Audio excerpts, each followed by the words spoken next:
One, two, my eyes are open. Lost it, riots, gunfire inside my head. I lost it, riots, gunfire inside my head. Baby, I need you in my life, in my life. Please, baby, don't go switch his eyes, switch his eyes. I swear this is where you.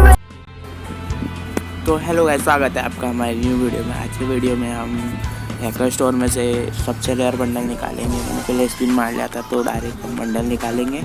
और ये देख लो, मैंने वो निकाल लिया था, तो नया बंडल निकालेंगे हम पहले।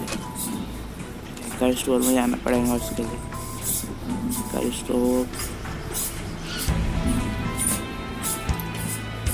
स्टोर नीचे हैकर स्टोर 5.2 आया है अभी, तो अभी निकालेंगे इसमें से सबसे रेयर बंडल। डायरेक्ट निकाल लेंगे। 11 डायमंड थे अपने पास, 700 डायमंड है। निकाल लेंगे हम डायरेक्ट, एक ही बारी में निकल जाएगा। बाकी की स्पिन मैंने लगाई थी, मेरे को निकालना नहीं था पहले बंडल पर। मैंने सब स्पिन मार लिया, तो फिर मैंने सोचा निकाल ही लेता हूँ। तो बंडल डायरेक्ट ये निकल चुका है।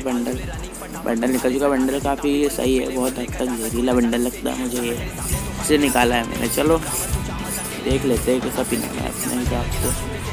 फिलहाल तो पूरा ही पिनाऊँगा मैं, उसको देख लूँगा पहले कैसा लगता है बंडल, फिर पूरा पिनाएंगे। कहाँ देखना है, देख लीजिए बंडल कैसा है। मिगुल कहाँ से आ गया है? मिगुल तो अपना आया तो है। ये खोला बंडल मैंने, और ये इसके सब चीज़ें हटानी पड़ेगी अपने को पहले। ये हटाया और पहन लिया। मास्क एकदम जहरीला गजब। हमारे चैनल को सब्सक्राइब करें और वीडियो को लाइक करें। देखो टॉपिक है इसके क्या है। पूरा बंडल देख लीजिए आप, बहुत ही खतरनाक बंडल है। मैंने कहा था कि वीडियो पे 100 सब्सक्राइबर्स के बाद दूंगा 100 डायमंड का। और जिनने भी चैनल को लाइक नहीं किया और सब्सक्राइब नहीं किया, फटाक से और बेल आइकन को भी दबा लीजिए दोस्तों। चलो मिलते हैं अगले वीडियो में। बाय।